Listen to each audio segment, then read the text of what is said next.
The GallowgateShots podcast is sponsored by Tyre Spot, the North East's leading tyre supplier with branches across the region. Tyre Spot don't just do tyres, they cover everything from servicing to wheel alignment. They can handle every aspect of your car's maintenance. For more information, visit tyrespot.co.uk. Enjoy the episode.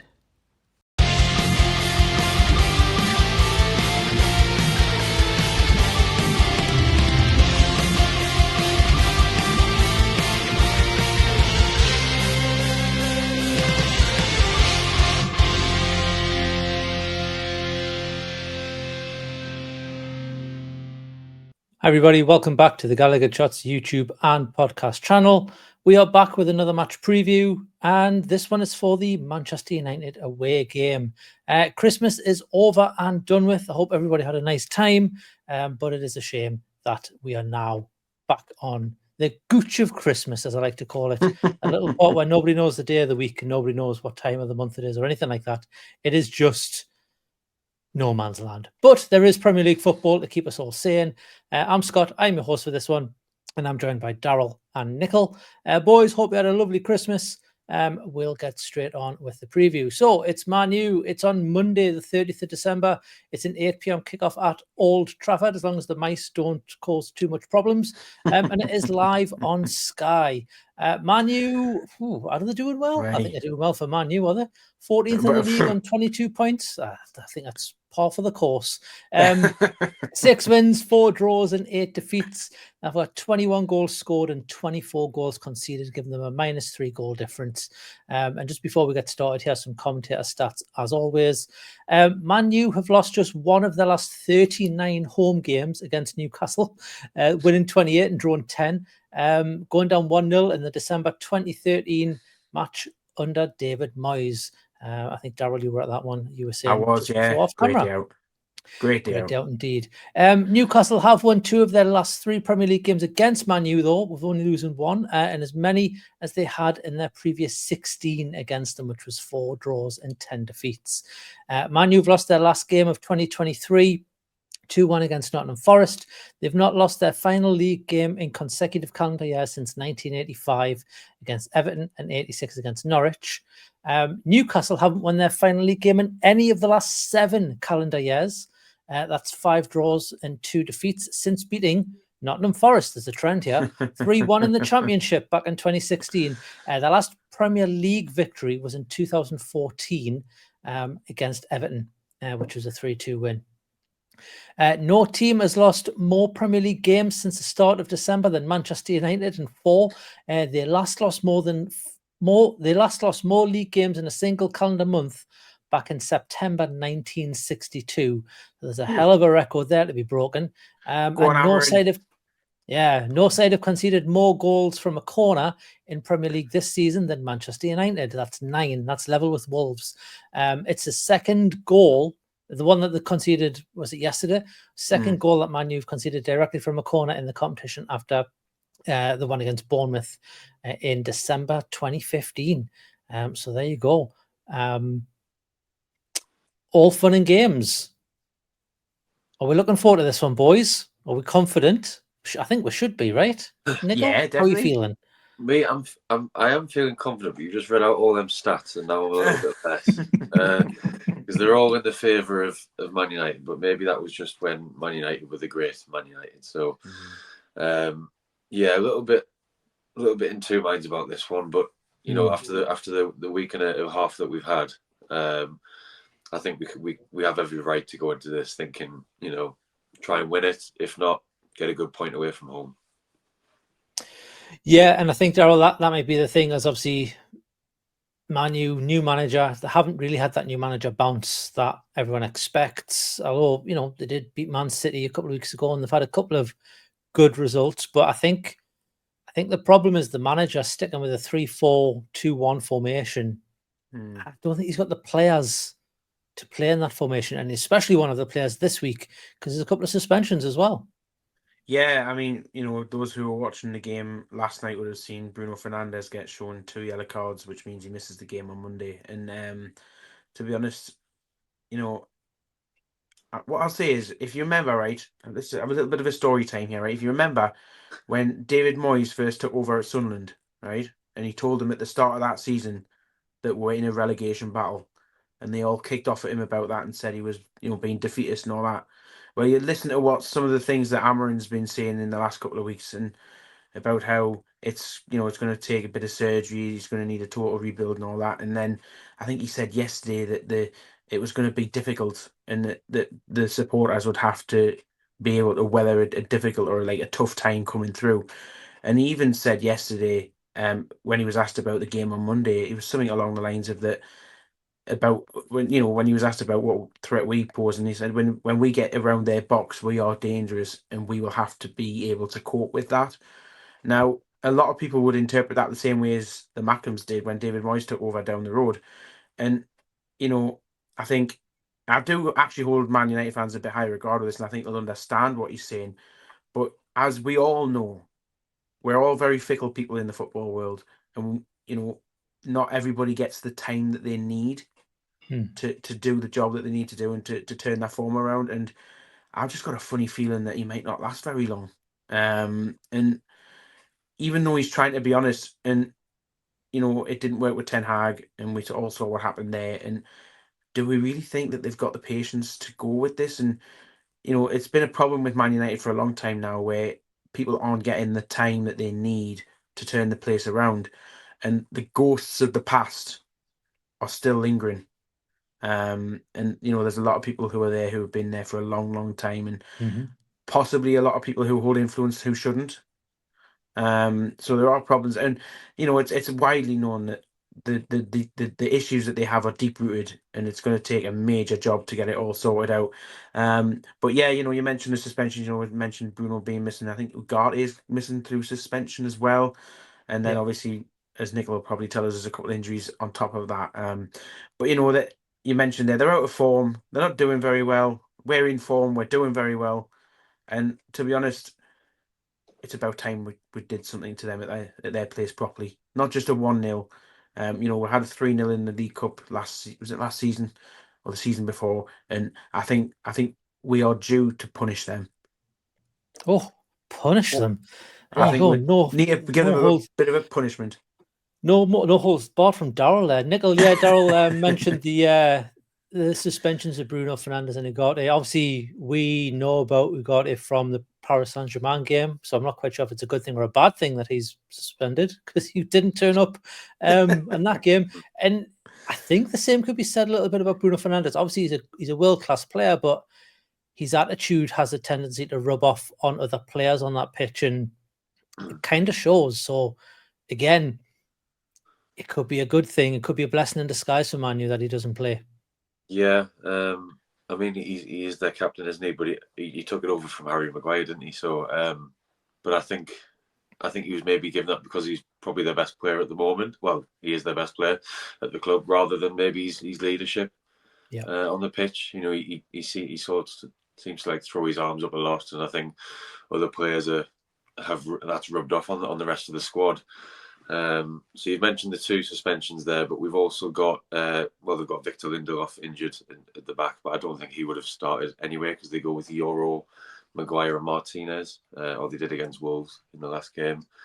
And then they've got Mason Mount out, who can't seem to stay fit since he's gone to Man United, and he was actually quite a good player at Chelsea, and he was playing for England as well a lot. So I don't know what's happened with him injury-wise. Luke Shaw, the same, can't stay fit, but another decent player when he's fit, especially for England as well. And then you've got Marcus Rashford, and I don't know what's going on there. Curious case. Yesterday, at the time of recording yesterday, they were playing Wolves, and I seen a video that he was playing paddle while that was going on. So, and then Amarin got asked about him, didn't he, in his post-match thing, and he was basically saying, well, if he's not here, you can guess why he's not here. So, things aren't going well there, and I do think he'll probably leave Man United in January, if not the summer. Not sure when his contract is up, but I'm sure they'll want some form of money for him, because he is still a good talent. Yeah. And as for the midfield, then you've probably got, if it's not Ugarte, you'll have Kobbie Mainoo and Casemiro in there, I think. And then instead of Bruno Fernandes, they've got actually next to him, who I think's been their best player, Ahmad, has been really good. He was really good against Man City in the derby. So they'll probably have Ahmad, and it could be either Garnacho, Eriksen, Xerxes, who I don't think has hit the ground running, to be fair, or Mm. Anthony, but I don't think it'll be Anthony either.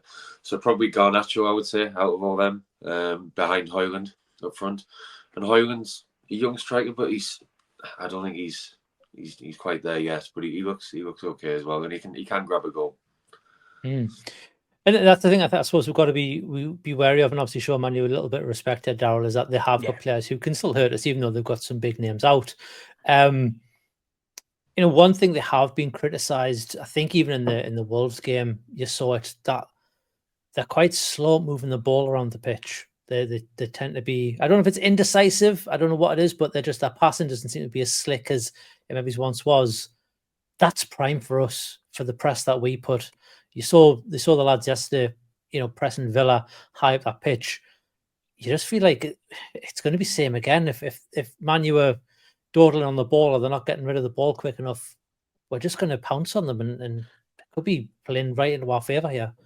Yeah, I mean, they are going to have to be on top of the game here. And like you say, if the passing's anywhere short of what is excellent, basically, if they are going to start being sloppy, you'll end up with exactly the same scenario as we saw against Aston Villa. And we'll just start cutting balls out.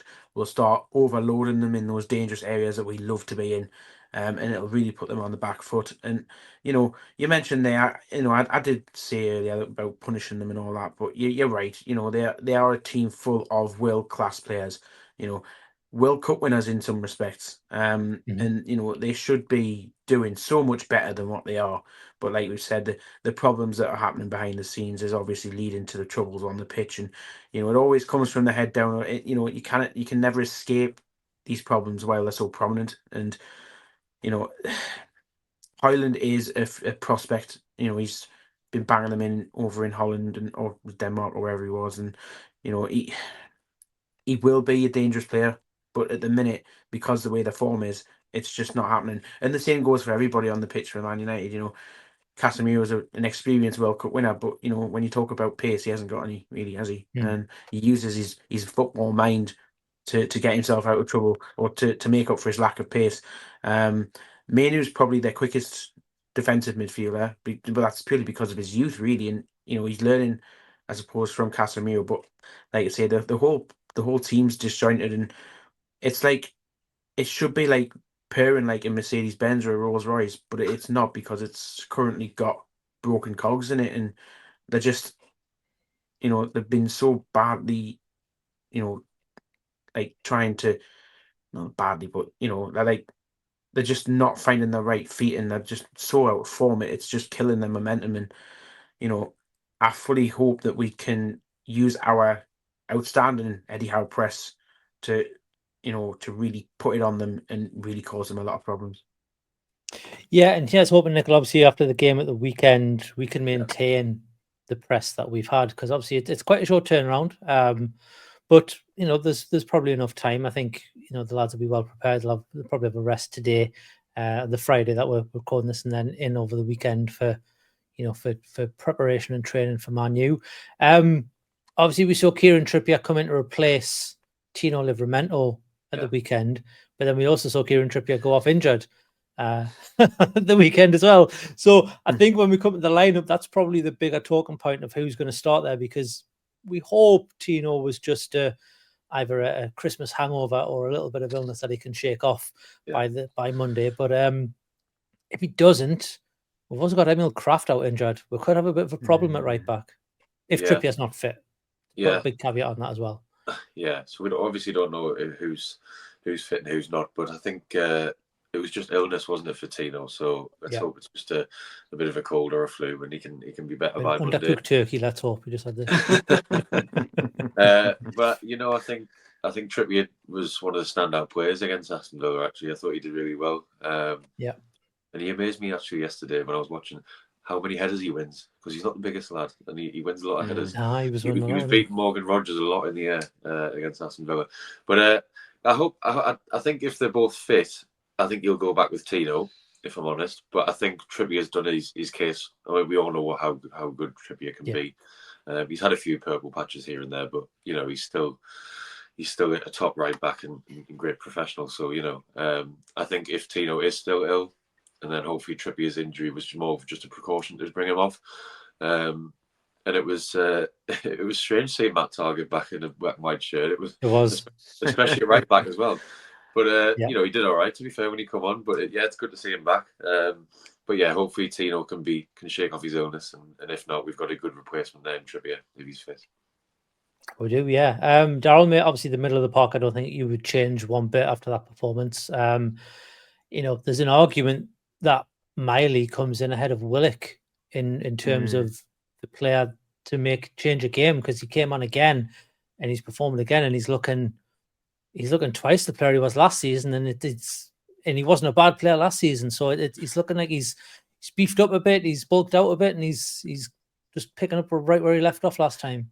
Yeah, I mean, like, I think I don't know if I said it in a preview or in a reaction, but he's come back into the team after his injury, and he looks about 10 years older. And that's just in looks, and like that's physically and cosmetically, let's say.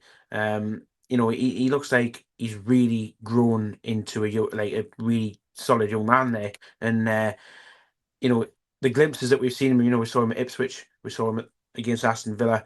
He's come on and he's just slotted right in that hole, and he's just done so well. And it's like he's never missed a beat. And I think, you know, you mentioned there about whether or not he's just starting to edge Willock out of the pecking order there, and you wouldn't be wrong. We all know what Willock brings to the table, but if you need somebody to come on and shore up midfield and make it tight and solid, then who else is better than that? And like, we know Willock can give you more offensively, and that is a great strength to have. But like in the last few games, what you've needed is somebody to come on and just be solid and hold things together. And he slots in with Bruno and Sandro really well. And while I mentioned Bruno there, it's really nice to see him getting further up the pitch. And yeah, you know, he could have easily had 2 goals in the last 2 games, and he got into really good positions against Aston Villa. And that's nice to see him have that freedom after, you know, bringing Sandro in, and he can just sit and hold everything together, and he can pull the strings from the central row, and it brings a new dynamism to the team, and we're so much more capable of, you know, creating problems for other teams as a result. Absolutely. And then, you know, you've got to think also, you've got that engine, that big Brazilian blonde engine, Nichol, and Joe Linton, that'll just run and run and run. I don't think he ever gets tired. I don't think I've ever seen him get tired. He just runs, and he runs into people, and he'll run over people, and he'll do all sorts. And then he'll also, as we saw at the weekend, he's got a bit of a tidy finish on him as well. Yes, yeah, great goal against Aston Villa to wrap it up for us. And yeah, he's all over the place. And I thought him and Sandro against Aston Villa were just cutting out anything and barging people out the way. And he's always up for a bit of a scrap as well, isn't he? So he's the first one there. I'm sure whatever happened in that tunnel at half time, he was right in the middle of it. Yeah. But yeah, I mean, you're not going to change that midfield, are you? I don't think. Absolutely not.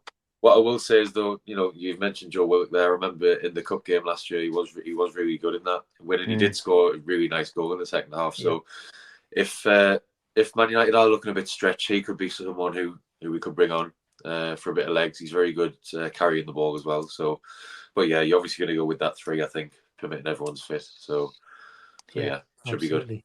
And then that just, I mean, I don't even know why we've been talking about this, Daryl. The front 3, Mr. Undroppable, Jacob Murphy, another assist, another performance. Well, he didn't have a great performance yesterday. Let's not sugarcoat it too much. He did. Yeah. He was very quiet for 60 minutes, and then he got his assist, which, you know, was fine. That's how he wants to play. That's how he wants to play. Yeah.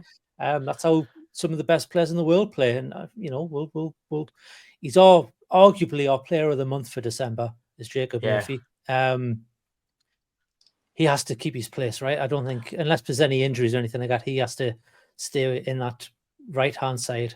You know, you asked me this about 4 or 5 weeks ago, and I told you to get on your bike and go. But I think absolutely spot on. I mean, you know, you mentioned everything there from the Villa game yesterday, and he also could have had another couple of goals to his name as well as the assist. I mean, that one that he smashed off the bar. I mean, it had some force behind it, and then he came inside and got past the player before putting it in. I think, was it blocked? I think when he tried to shoot, played the wrong pass, and that's it. Isak was offside. Yeah, he should have. That's right. Yeah, and he should have just put it in the back of the net. Well, exactly. Yeah. I mean, you know, he's really found a nice little run of form here, and like you say, he's got to start because he's got that element of danger about him. And Gordon yesterday, to open that game the way he did with an absolute Christmas cracker of a goal into the top corner from the edge of the box was an amazing sight to see. And you know, we say this a lot about a lot of players, but you hope that's the start of him really finding his form in front of goal. Maybe he can take himself and get an advantage over a Man United defender and do the same again down at Old Trafford. Who knows? But yeah, I mean, that front three now is really ticking over really nicely. And when you mix it in with the rest of the squad right now, it's just, that is the BMW or Mercedes engine that I mentioned before. We are that engine. We've got all those cogs performing at peak performance in the squad, and it's reaping rewards and paying dividends. It is. We're a well-oiled machine at the moment, and long may it continue. Obviously, there is one person we need to talk about who won't be on the sidelines, from what I understand, and that is one Jason Tindall getting sent off for shushing. Well, I don't think it was for shushing Emery and Nichol, but there was a bit of argy-bargies at half time, and he didn't re-emerge. Although he did re-emerge at the end of the game in a nice little Wham-based hoodie. But all jokes aside, do you think he's going to be a miss on the sidelines? Do you think Eddie Howe relies on him quite a bit to, as he's kind of number two, is he's he's kind of compadre on those touchlines to bounce ideas off and see what's going to come up next in the game through the game plan? Yeah, I think he described him as sort of he does all the bits that Eddie doesn't have time to do while he's concentrating on the 11 on the pitch. I think he sorts out sort of the subs, and he'll talk to the fourth. Yeah, I mean, he's always talking to the fourth official. I would hate to be the fourth official next to him. And I think he does that sort of side of it more than the actual, on the pitch 11. I think Eddie likes to do that bit, which is right, I guess. So I think it will be a bit of a miss. I noticed he had Graham Jones with him in the second half yesterday, though. And I think the reason Emery was so riled up was obviously because his team wasn't doing very well, but also the fact that they were both stood together in the dugout. I think that's what his main problem was. Because I think everyone else in the league did try and get that banned to put a new rule in to stop them. I think it was. Together. I think the rule came in as well, but no one's enforcing it. But it's not really being enforced this season because they're always standing together now. So, yeah, I think he had a bit of a bean his bonnet about that, and I don't think shushing him will have helped. But hopefully, I'm sure they will. They'll have some sort of communication. It'll be sat in the stands. I'm imagining. It's almost like when you see them together on the touchline, it's like Tindall is Eddie's sounding board. So if Eddie has an idea or he comes up with something that he wants to mess around with in the way the team's playing, then his first port of call will be Jason. He'll be like, Jason, what do you reckon to this? I've got this idea running through my head about changing stuff. And I think it works both ways as well. So if Tindall sees something that he thinks could maybe be changed around a bit and improved, then he'll go to Eddie and say, well, why don't you think about trying this? Or, this is, and as we know, Jason Tindall is the set piece specialist in the coaching staff. So I would really hope that his absence doesn't affect those routines. And hopefully he's delegated somebody like a Graham Jones, and he can tell him, like, look, this is what we need to do, and he'll be able to communicate with. I think it might be a case of him communicating with Graham Jones more than Eddie Howe, in terms of getting that message across to the team when we're in these situations where it's a set piece in a free kick or a corner. But we all know how important they both are as a duo, and how much of an influence they are to each other. Yeah, absolutely. Well, I think hopefully, given Man U's abysmal record at conceding corners this season, it doesn't have a bad effect on us, and we can put a couple of those clever ones together that we seem to be doing recently. The short ones, which some of them come off, some of them don't. I think Fabian Schär was livid yesterday when one of them didn't. He was going absolutely crazy, but you can't win them all. Daryl, mate, ref watch. Who have we got this? I don't even want to say this week because it's only been 3 days. Who we got next? Well, before I dive into ref watch, it's very important that we mention card watch, and that this game against Man United is the last game before the cut-off. So we need Schär and Tonali to not get booked against Man United, to then have the slate wiped clean, and then there's no threat of a suspension looming on top of them. I did notice the reins were off Joe Linton on Saturday. He's like, reset them. All right then. Watch this. Back yellow card straight away. So referee on Monday night will be Simon Hooper from Wiltshire. It's his third Newcastle game of the season after the 2-1 loss at Chelsea and sadly also the 4-2 loss at Brentford, where actually he was a late sub for Tim Robinson, who at the time of recording the preview for that game, I actually said would be the referee, but there was a very, very late change made to that, and Simon Hooper came in. So unfortunately, his record this season has seen us fall to 2 away defeats in the games that he's been involved with. Games last season were a 4-2 away win at Brentford on the final day of the season, and also the 4-1 home win against Chelsea. His record for this season is 11 games refereed, 55 yellow cards and 2 reds. And a quick note for the VAR is Paul Tierney, who was last seen paired with Simon Hooper for that 4-2 win at Brentford on the last day of last season. There we go. That's everything then. Boys, I don't like predicting games against Man U because it always goes the exact opposite for me. It always comes back and bite on the arse, doesn't it? It does. Well, you can clip this if you want, but here we go. Nichol, what are you going for this week? What's your prediction? Okay, as I said, are you going? Start, have you got a ticket? Yeah, I'm going. I'm making the trip. Good lad. So yes, going there hopeful. I went last year and we lost. So you know what? I am quite confident, but you read out all these stats at the start, and then Daryl's done the ref watch, and that doesn't sound good either. Don't listen to us. We don't know anything. Yeah, sorry. I am still going to go with a win, though. I'm going to go with a 3-1 win. I'm going to get Isak to get 2, and I have a feeling Harvey Barnes off the bench will get 1. Don't know why. And I think for Man United, Ahmad will score. Another Mackham scoring against us. Yeah. But he is the biggest threat, to be fair. So yeah, good play. Yeah. Daryl, mate, what are you going for? I almost want to copycat Nichol there because I think, like I say, I really would like us to give them a bit of punishment, but I'm actually going to go with 3-1 as well. I'm going to go with 3 separate scorers. I'll go with Isak, Gordon, and Bruno for goal scorers. I'd like to see Gordon get an assist on top of that, and maybe a couple for Lewis Hall purely for FPL reasons more than anything else. And I agree with Nichol. I think Ahmad will probably get a goal for them because he is the biggest threat. You mean you haven't brought in Jacob Murphy in your FPL? What are you doing? I know. It's terrible, isn't it? Yeah, I think I'm confident, but I'm not as confident because again, it's Man U and they can just turn up, and especially at home. The Man U crowd against Newcastle always seem to be up for it for whatever reason. Well, up for it for a little bit for whatever reason. I still think we'll win, but I don't think it'll be as clear cut as 3-1. I think probably going to be looking at a scrappy 1-0.